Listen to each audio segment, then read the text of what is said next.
अटल बिहारी वाजपेयी इस देश के एक अद्वितीय नेता थे।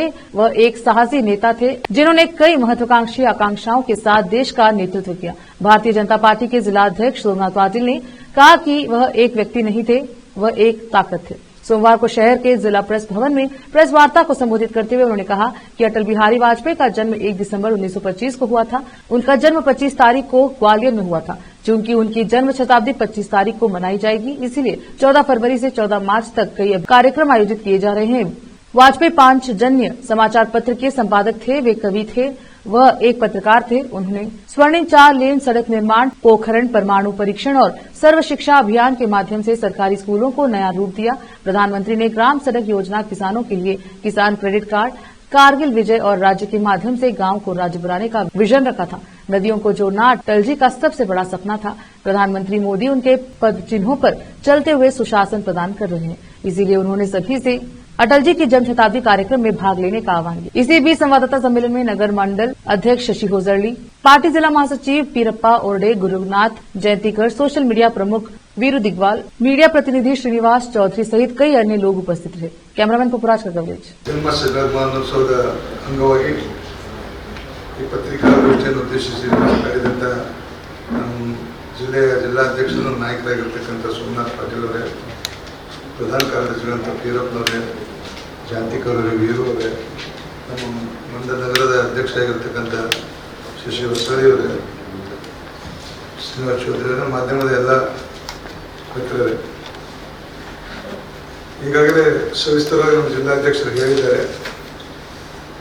ನಾವು ನಮ್ಮ ಜಿಲ್ಲೆಯಲ್ಲಿ 1 ತಿಂಗಳ ಪರ್ಯಂತ ಕಾಲ ರಾಷ್ಟ್ರೀಯ ಅಧ್ಯಕ್ಷರು ಕೊಟ್ಟ ಸೂಚನೆಯಂತೆ ಕಾರ್ಯಕ್ರಮಗಳ ವಿವರವನ್ನು ನಾವು ಬೀದರ್ನಲ್ಲಿ ಅಟಲ್ ವಿರಾಸತ್ ಅಂತಕ್ಕಂಥ ಒಂದು ದೊಡ್ಡ ಸಮ್ಮೇಳನ, ವಾಕಾಥಾನ್ ಮತ್ತು ಅಟಲ್ ಜಿ ಕವಿ ಇದಕ್ಕೋಸ್ಕರ ಒಂದು ಕವಿ ಸಮ್ಮೇಳನ, ಪೊಲೀಸ್ ವ್ಯವಸ್ಥೆ ಪೂರ್ತಿ ವಿಫಲ ಆಗಿದೆ. ಇದರ ಜೊತೆಯಲ್ಲೇ ನಡೆದಂತ ಬೇರೆ ಶೂಟೌಟ್ ಪ್ರಕರಣಗಳಲ್ಲಿ ಇವತ್ತು ಆರೋಪಿಗಳನ್ನು ಬಂಧಿಸಿದ್ದಾರೆ. ಇಲ್ಲಿ ಇದ್ದಷ್ಟು ಕ್ಲೂಗಳು ಅಲ್ಲಿ ಇರಲಿಲ್ಲ. ಇಲ್ಲಿ ಇದ್ದಂತ ಆರೋಪಿಗಳು 20 ರಿಂದ 30 ನಿಮಿಷ ಇಡೀ ಬೀದರ್ ನಗರದಲ್ಲೇ ಸುತ್ತಾಡಿದರು. ನಮಗಿರುವಂತ ಮಾಹಿತಿ ಪ್ರಕಾರ ಅವರು ಜಿಲ್ಲಾಧಿಕಾರಿಗಳ ಮನೆ ಮುಂದುಗಡೆಯಿಂದ SP ಆಫೀಸ್ ಎದುರುಗಡೆಯಿಂದ ಹೋಗಿದ್ದಾರೆ. ಇವರು ಹೇಳ್ತಾರೆ, ಮೊದಲನೇ ದಿವಸ ಜಿಲ್ಲಾ ಪೊಲೀಸ್ ವರಿಷ್ಠಾಧಿಕಾರಿಗಳು ಹೇಳಿದ್ರು 24 ಗಂಟೆ ಒಳಗಡೆ ನಾವು ಅರೆಸ್ಟ್ ಮಾಡ್ತೀವಿ ಅಂತೇಳಿ. ಆ ಸ್ಪಾಟ್ ಅಲ್ಲೇ ಹೇಳಿದ್ರು, ನಾನು ಅಲ್ಲೇ ಇದ್ದೆ.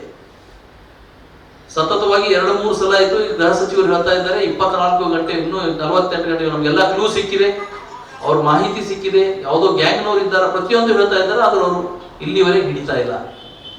ಅದೇ ಮಂಗಳೂರಿನಲ್ಲಿ ಆದಂತ ಒಂದು ಘಟನೆ ನಾವು ನೋಡಿದಾಗ ಅಲ್ಲಿ ಕೇವಲ ಆರೋಪಿಗಳನ್ನು 2-3 ಒಂದು ದಿವಸದಿಂದ ಉಳಿದಂತ ಎಲ್ಲ ಆರೋಪಿಗಳು ಹಿಡಿದು ಶೂಟೌಟ್ ಕೂಡ ಮಾಡಿದ್ದಾರೆ. ಅವ್ರ ಕಾಲಿಗೆ ಗುಂಡು ಕೂಡ ಹೊಡೆದಿದ್ದಾರೆ. ನಮ್ಮ ಒತ್ತಾಯ ಈ ಆರೋಪಿಗಳಿಗೆ ಕಾಲಿಗಲ್ಲಿ ಎದೆಗೆ ಗುಂಡು ಹೊಡಿಬೇಕು. ಯಾಕಂದ್ರೆ ಅಲ್ಲಿ ಲೂಟಿ ಮಾಡ್ಕೊಂಡು ಅಷ್ಟೇ ಹೋಗಿದ್ದಾರೆ. ಇಲ್ಲಿ ಒಬ್ಬರ ಜೀವ ತೆಗೆದು ಇನ್ನೊಬ್ಬರ ಮೇಲೆ ಕೂಡ ಜೀವ ತೆಗೆಯುವಂತ ಹಲ್ಲೆ ಮಾಡಿ ಆ ಕಳ್ಳರು ಹೋಗಿದ್ದಾರೆ. ಅದಕ್ಕೆ ನಮ್ಮ ಒತ್ತಡ ಆಗಿದೆ. ಇಲ್ಲೇ ಇಂಟೆಲಿಜೆನ್ಸಿ ಕ್ರೈಮ್ IG ಇದ್ದಾರೆ, ನಮ್ದು DIG ಅವರು ಇಲ್ಲೇ ಇದ್ದಾರೆ, ಎಲ್ಲ ಪೊಲೀಸ್ ತಂಡ ಇಲ್ಲೇ ಇದೆ. ಇಷ್ಟೆಲ್ಲ ಇದ್ದಾಗ ಅವ್ರು ಮಾಡ್ತಾ ಇದ್ದಾರೆ. ಅವ್ರ ಧೈರ್ಯ ಎಷ್ಟು ನಾವು ಚೆಕ್ ಪೋಸ್ಟ್ ನಲ್ಲಿ ಯಾರು ಬಂದೋಬಸ್ತ್ ನಲ್ಲಿ ಇಲ್ಲ ಸರ್ ಪೊಲೀಸ್. ಅದು ತಮಗೂ ಗೊತ್ತದ, ನಮಗೂ ಗೊತ್ತದ. ಪೊಲೀಸ್ ವೈಫಲ್ಯ ಆಗಿದೆ. ನಾವು ಸರ್ಕಾರದ ಮೇಲೆ ಬೇಗ ಆರೋಪಿಗಳಿಗೆ ಇದು ಮಾಡ್ಬೇಕು. ನಮ್ಮ ಒತ್ತಡ ಏನು ಅಂದ್ರೆ ನಮ್ಮ ಇಲ್ಲಿರುವಂತಹ ಅಧಿಕಾರಿಗಳನ್ನು ಬದಲಾವಣೆ ಮಾಡ್ಬೇಕು, ಒಳ್ಳೆ ದಕ್ಷ ಅಧಿಕಾರಿಗಳಿಗೆ ತರಬೇಕು. ಇನ್ನೂ ಒಂದು 10 ದಿವಸ ಇದು ಮಾಡಲಿಲ್ಲ ಅಂದ್ರೆ ನಾವು ಹೋರಾಟ ಬೀದಿ ರಸ್ತೆಗಳಿಗೆ ಹೋರಾಟ ಮಾಡ್ತೀವಿ. ಸರ್, ಕೇವಲ ಬ್ಯಾಂಕ್ ಪ್ರಕರಣ ಅಷ್ಟೇ ಆಗಿದ್ರ ಸರ್ಕಾರ ದುಡ್ಡು ಸರ್ಕಾರ ಏನಾರು ಮಾಡ್ತದೆ. ಇಲ್ಲಿ ಒಬ್ಬ ಬಡ ದಲಿತ ಯುವಕನ ಜೀವ ಹೋಗಿದೆ. ಇಲ್ಲಿ 2 ಇದೆ. ಕೇವಲ ದರೋಡೆ ಅಷ್ಟೇ ಇತ್ತಂದ್ರೆ ದುಡ್ಡು ಅಷ್ಟೇ ಇರ್ತದ, ಏನೋ ಅದು ಇವತ್ತಿಲ್ಲ ನಾಳೆ ಇನ್ನೊಂದು 4 ವರ್ಷ ರಿಕವರಿ ಮಾಡಬಹುದು. ಅದರಲ್ಲಿ ಕೊಲೆ ಮತ್ತು ದರೋಡೆ 2 ಏಕಕಾಲಕ್ಕೆ ನಡೆದಿವೆ. ಅದು ನಡೆದಂತ ಸ್ಥಳ ಎಲ್ಲಿ ಅಂದ್ರೆ ಜಿಲ್ಲಾಧಿಕಾರಿ ಬೀದರ್ ಹೃದಯ ಭಾಗ, ಜಿಲ್ಲಾಧಿಕಾರಿ ಮತ್ತು ಕೋರ್ಟ್ ಕಾಂಪೌಂಡ್ ನ ಮಧ್ಯದಲ್ಲಿ.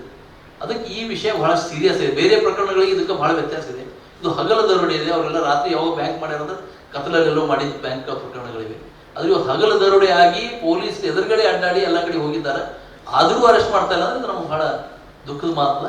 ಇನ್ನೂ ಒಂದು ಸ್ವಲ್ಪ ದಿವಸ ಅವ್ರು ಆರೋಪಿಗಳನ್ನ ಇದೇ ತರ ಅವ್ರು ಬಿಟ್ಕೊಂಡು ಹೋದ್ರೆ ಅವ್ರು ಮಾಡ್ತಾ ಇದ್ದಾರ ಪ್ರಕರಣದಲ್ಲಿ ಇದು ಆಗಬಾರ್ದು ಅಂತ ನಾವು ಹೋರಾಟ ಮಾಡ್ತಾ ಇಲ್ಲ. ತನಿಖೆ ನಡೀತಾ ಇದೆ, ಆರೋಪಿಗಳಿಗೆ ಹಿಡ್ಲಿಕ್ಕೆ ಹೋಗಿದ್ದಾರ,